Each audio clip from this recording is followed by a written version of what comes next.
We are now here to talk 4-year terms, and we're really lucky to have Marty Gray. Now, Marty Gray is an experienced public policy advocate, has worked across fintech, overseas, in Australia. We'd love to hear a little bit more about your background before we dive into the topic of 4-year terms. Tell us a little bit about yourself. Thanks, Neil, and thanks, Aaron, for having me on board. So probably like both of you and a lot of your listeners have spent a career working in public policy, both in the public service, in some staffing roles at the political level, but most of it actually in the private sector. And I think one thing that I realized through a lot of those roles is just how much that inconsistency between having a 3-year federal electoral cycle at the national level and 4-year terms at a state, territory, and local level just caused a lot of issues. And the number of politicians who said it's just really difficult to get things done, and just seeing how that played out, both from a private sector perspective and a public sector perspective, made me go, well, there's something needs to be done on this. And what really sparked it for me was the last federal election, where Anthony Albanese and Peter Dutton were in their debate, disagreeing on everything as you do in any election debate. But the one thing they did agree on was that they both supported 4-year fixed terms for our federal government.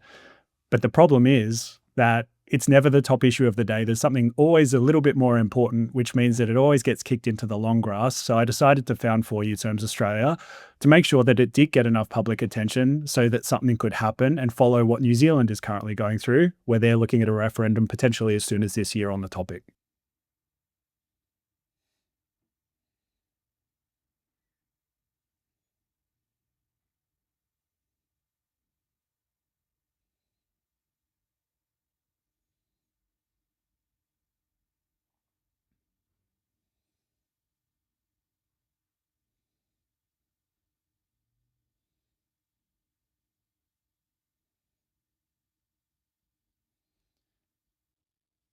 No, it's a really great question, Aaron. And the problem we have at a federal level is we have 3-year terms, which is very, very short. Most countries have 4 or 5 years.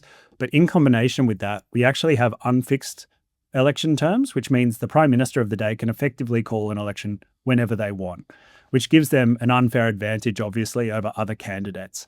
And Senator Jane Hume said last week, in fact, that one of her concerns leading up to the spill of Susan Lay's leadership that obviously happened later in the week was that there was a concern within the Liberal Party that Anthony Albanese might take advantage of the Liberals' low polling numbers and use it to call an early election.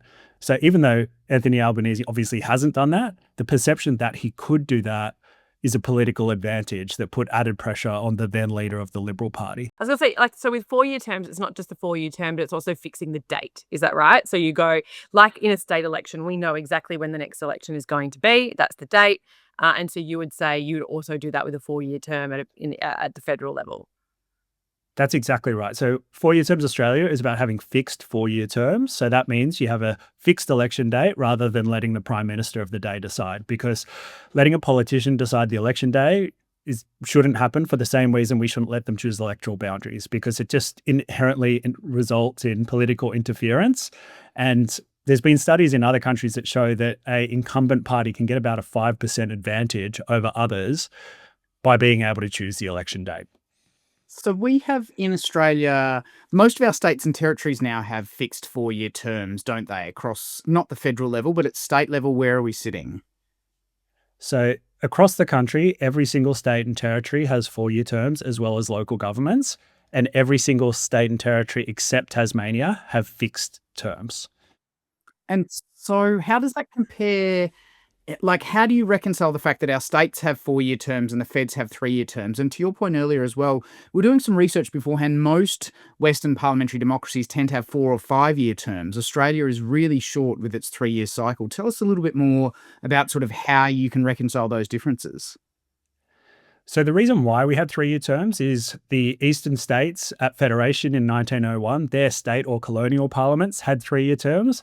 Aaron, you'd appreciate this as a Western Australian. Western Australia was the only state that had 4-year terms. Exactly. Yeah. And Western Australia at Federation said, hey, everyone, 3 years seems a bit short. Why don't we all move to 4 years? The eastern states said, yeah, that's probably true, but that would require us to do a lot of work. So suck eggs, WA, we're going to do it anyway. And then over the next 120 years, all of the state and territory parliaments essentially went, you're right, 3 years is too short to get anything done. We are going to extend our terms to 4 years. So over that period of time, they all extended to 4 years, but we're still stuck with 3 years for our federal government. So the only reason why we have 3 years no longer exists, which was to align with states, essentially. And so WA is still holding a grudge from from Well, doesn't say Federation. a stopped clock is accurate twice a day. So maybe this is the once in a centenary that WA's been right about something. I'm not going to answer. I'm not going to dignify that with an answer. So, but what does this mean about the Senate? Because this will create 8-year terms in our Senate, which is way too long by any measure. So not necessarily, Neil. So there's essentially two options. So as you said, for listeners who don't know, we actually have half Senate elections in Australia, which means that when you vote at a general election, only half of Senate seats are up for grabs. The next half of the Senate will be voted in the next general election. So each senator gets 6 years, essentially. So if you do move to 4-year terms for the House of Representatives, you've got two choices, really. Move Senate terms to 8 years and still have a half Senate election, or you move it to 4 years and have a full Senate election at every general election. My view is very similar to what Malcolm Turnbull actually said when he was asked about this 2 weeks ago, is that 4-year terms is worth it, even if you do extend Senate terms to 8 years, but a better model would be to have 4-year Senate terms as well as 4-year House of Representatives terms. So whether you're a senator, whether you're a member of the House, you get 4 years to do your job, and then you go back to the people to get re-elected. And the Senate's an interesting one for us here in Australia because in a lot of other countries, senators aren't even elected, or upper house aren't elected. You have list politicians, you have people appointed, you have the House of Lords in the UK. So even the fact that we have, even if we did 8 years, it's still an election. It's actually, I would argue, more democratic than a lot of other places because you can still get into the Senate via an election. You don't have to be a person of prominence or, someone or a lord or, sort of born into it. So either way you cut it, it's still a little bit more democratic. But I do wonder, I think as someone who's been a little bit more skeptical of this than say Neil, I think that you're pretty, this all makes a lot of sense to you. My main concern is around electing bad leaders. Like if you look at the state of Victoria right now, we haven't had a great government for a while, and depending on your measure, and so 4 years just feels like a really long time. Like this last year to this last bit of the election, so I suppose my concern is around when you have bad leaders. Like it takes you longer to vote them out, and you can do a lot of damage in that extra year. So what's your sort of take on that argument? I remember once being on I feel like it was like a Sky News thing or something, and there was a whole conversation about it, and someone on the right side of politics, I don't know which party they were, I can't remember now, but they said something to the effect of, we need more elections, not less elections. We need to be doing this democratic thing all the time. What's your take on that from the 4-year term perspective? And what evidence do you have to show that that's not quite right? Absolutely. So I think the way to think about this is any discussion around parliamentary terms is a balance between accountability and performance. How do you keep a government regularly accountable to people, but also allow them to actually perform and do the job? Now, I think Australia, 4-year terms make sense for, I think, any country, and most countries in the world have chosen that model because it gets that balance right. And the reason for that is there's really high switching costs in government. It takes 6 to 12 months for a government to even figure out what it's doing. It takes the last 6 to 12 months of any campaign they just spend campaigning. So it's this middle period where they actually are getting stuff done that improves people's daily lives. So 3 years might sound like a long time, but you've only got around a year or a year and a half to actually really execute and deliver things. And the challenge is, if you move to 4 years with a fixed term, you can almost double that amount of time. And I think you put up a really interesting point with Victoria. So the biggest concern in Victoria at the moment is obviously budget and, the financial situation of the state. Think about this from a budget perspective. At a federal government level, you have your first budget when you get voted into power. You fund all the programs that you took to the election as part of that. You have one budget in the middle to actually do some fiscal repair and sort of have the electorate take its medicine. And then your last budget is the one where you give away all the goodies to get re-elected. So you only have one budget cycle to actually do any of the hard stuff. You're not suggesting that politicians do. You're not suggesting pork barreling, are you? There's pork barreling, there's manipulation. We're hearing all sorts of accusations, which both of us probably agree with. But But politicians are just playing to the rules that they're dealt with, right? And the problem is when you have the world's shortest election cycle, it inherently requires politicians to be really short-term focused and really focused on the next campaign. We're not setting them up for success. This isn't about making politicians' jobs easier. It's about creating incentives for politicians to be accountable for what they deliver, not just what they say they'll deliver on the campaign trail, which we're too much focused on at the moment. And to your point about what people think, when you survey, and ANU's done some fantastic recent work on this, Australians actually support 4-year terms over 3-year terms because they get these benefits. They're not saying, I want to vote more often. Australians vote more than almost anyone else on the planet. What they're saying is that they want politicians who focus on the long term, who actually do the hard stuff and aren't just constantly campaigning and Yeah. focused on sort of short-term sugar hits. Yeah. We do love an election, don't we?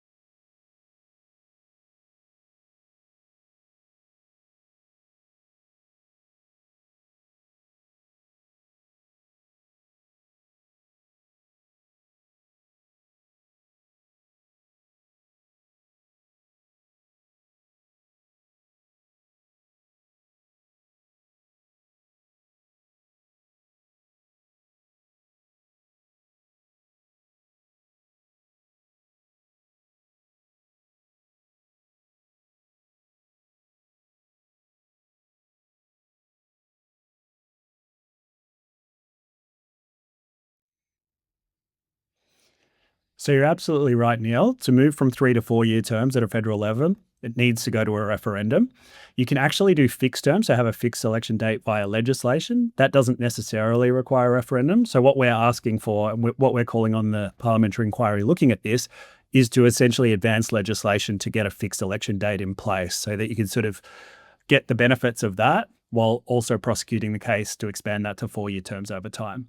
On the point of a referendum, could it be successful in Australia? The answer to that, I would say, is that there is some really good learnings from the past, as well as some good examples of success. So New South Wales in the 90s and Queensland in 2016 actually had state referendums on 4-year terms, and they both were successful. So New South Wales and Queensland, when they moved their state parliaments, they both got sort of in the high 50s, so the referendums passed in those states. So it is definitely possible and people get it. There was actually Bob Hawke put a referendum up for 4-year terms with 4-year Senate terms as well in 1988, which wasn't successful. And there's some good lessons from that. First and foremost is it wasn't bipartisan. So, you mentioned The Voice, Neil, another example of a non-bipartisan referendum that failed. So this would have to be multi-partisan. You need support from across the aisle, which is what New Zealand's done in their proposal too. The second thing is you need to have it as a standalone piece and probably time it with a federal election as well. So it's administrative rather than this big sort of topical, gauge on the government's popularity. Because the referendum in 1988 was bundled in with sort of 4 or 5 other things that had nothing to do with this. So they all failed because it all just got too complex for the electorate. And then the other thing is obviously awareness. So if you poll Australians and say, do you think 4 years makes more sense than 3? They do support it, but they support it even more when they actually understand a bit more context. So the fact that all states and territories have 4 years, the vast majority of countries have 4-year terms. They don't actually support a politician getting to just randomly choose an election date rather than having a set date. So there's a lot you can do there to educate, which is kind of why I started this in the first place.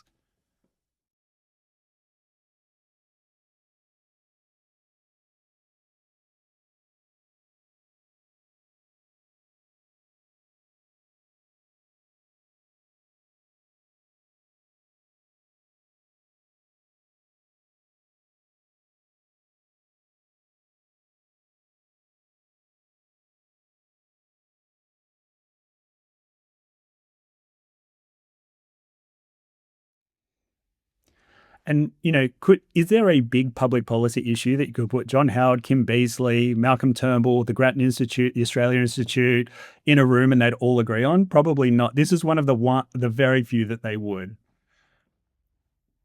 My final question before sort of I hand over to Erin for any final thoughts from her and whether we've been able to convince her to move to a 4-year term is you mentioned the 1988 referendums, and the 1988 referendums actually are a really interesting set of referendums. And for those of you who are listening and don't know what happened in 1998, there were 4 constitutional amendments put up and all 4 of them were rejected. Now, the interesting side of it is the concepts that were put up to every Australian kind of sound pretty sane and pretty normal, and yet it still was rejected. So one of them was the concept of one vote, one value. So making sure that our electoral arrangements keep us constitutionally within similar size electorates. Again, not a particularly contentious issue.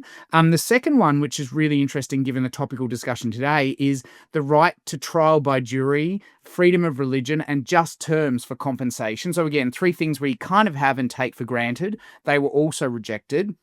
Formally recognising local government in our constitution. Again, we've had local government since 1901, and that was just sort of formalising that arrangement, and the fixed 4-year term adjustment. So it's quite interesting if you go back to 1988, when this was last polled by the Australian public, all 4 of them were rejected, and yet none of them were particularly controversial or contentious. So going into that, sort of, where do you think it stands for the next steps and iterations for 4-year terms Australia?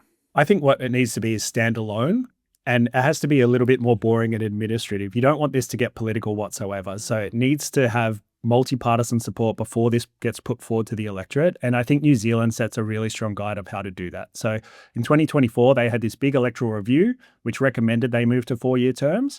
And then the government then developed legislation with the support of all the major parties to actually get that done. And by actually going through the process of developing the legislation, having the review, that started the public conversation. And they got out there, started explaining why it was important, had business groups, had left-wing groups, right-wing groups, just to show that this wasn't a political issue. This was just about getting a better performing government, whoever you vote for.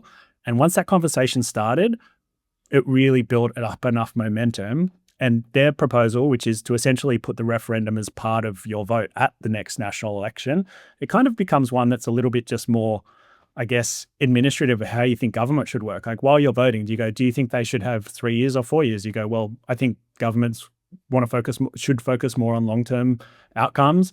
Politicians, we want people who are really good and capable running for parliament. And if we can make a parliament that's clear, established, you have 4 years to get the job done, then that's a good thing for all Australians. And I think if we can do something similar and put it as part of a referendum in line with a general election with fixed terms already legislated in advance, it kind of just becomes less of a big ideological question and just more one about, okay, well, this seems to be working and it could work a little bit better. That makes sense to me. I think like the only red flag that I see, which I'm taking from your New Zealand assessment, because their coalition politics over there is very lively, let's call it that. And what I think is interesting is that if you look at Australia right now, the only red flag I see in terms of it becoming political is One Nation. Because if One Nation picks it up and go, well, you two agree, so we're not going to agree, so we can attract all of these other votes of this group of people who are being a bit sort of anti-mainstream, this 2-party system agenda, that could make it political. And I think that's the only sort of real risk with everything that you've said around how this could kind of get through. So making sure that they are also taken along for the ride and we don't just think about the 2 major parties. It's actually more than that now. And we are at this sort of risk of more of a coalition style environment. So that's probably a big lesson to take away from somewhere like New Zealand. But I guess the big question is, does it pass the pub test? So well, I have always supported fixed terms and 4-year terms. So for me, it absolutely does pass the pub test. I'm a little unsure about the Senate. A little bit more convincing required because I'm not quite sure I want 8 years for senators, but at the same time, I'm not quite sure I want 4 years for senators. So let's work on the Senate. Although I do take Erin's point on board that, most places, often the upper house isn't even elected. If you have a look at, for instance, New South Wales, they have half Senate elections and their terms are effectively 8-year terms in their upper house as well. So, there is precedent in that regard. But there's also weird quirks of the New South Wales upper house. I think it was the last upper house where you could run and still be a British citizen. So, we won't necessarily leave New South Wales as the ideal example, but there is examples in Australia. So, yeah, I actually completely think that 4-year terms passes the pub test. We have heaps of elections in Australia. They are obviously compulsory, and so people have to turn up. So yeah, it's a hands up for me, and I think even if we had senators on 8-year terms, I'd still probably support it. So yeah, it does pass the pub test for me. What about you, Aaron? Pub test, yay or nay?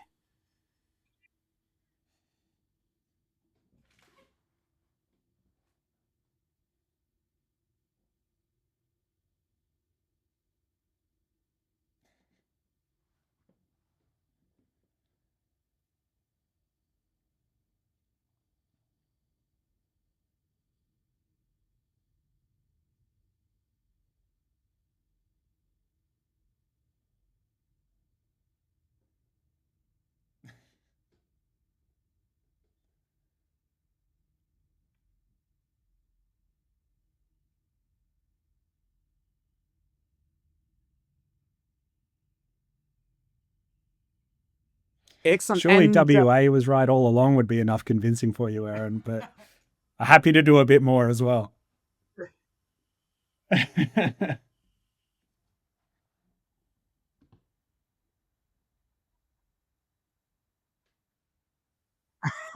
Well, you can take Aaron out of WA, but you can't take WA out of Aaron.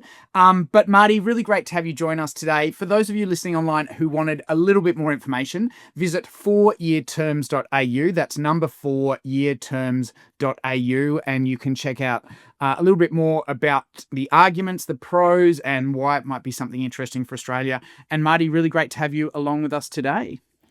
Thanks so much, Aaron and Neil. Really appreciate it.